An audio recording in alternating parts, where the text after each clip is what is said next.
share with you insights into the challenges, opportunities, and strategies for enabling a culture of innovation. Welcome, Chris.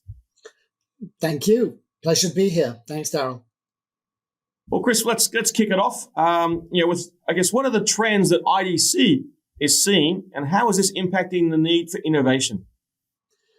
Well, at IDC, we talk about these storms of disruption, and we think that they're going to be impacting businesses for a number of years to come. And they kind of come in almost three waves, a sort of short term and medium term and longer term.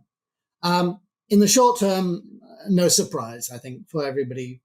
There's uncertainty about some of the banks in the US in particular, not so much in Asia. There's concerns about a possible recession globally and potentially in region, but I think that's quite unlikely.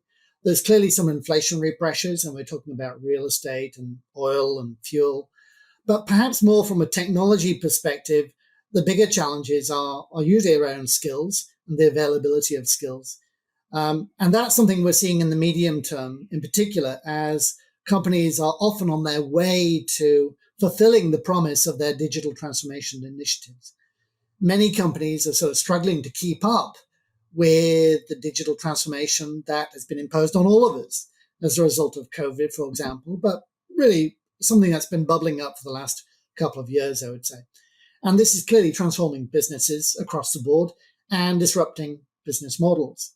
And clearly, it's not something we can avoid. The companies that fail to do this risk potentially, falling behind their competitors, or even in some cases, you mentioned, becoming obsolete. So that's the digital transformation story, and completing that or moving forward beyond it is certainly a medium-term objective.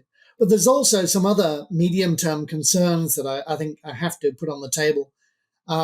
I think the world is clearly going into a slightly regionalization or deglobalization, and there's clearly a lot of geopolitical uncertainty about.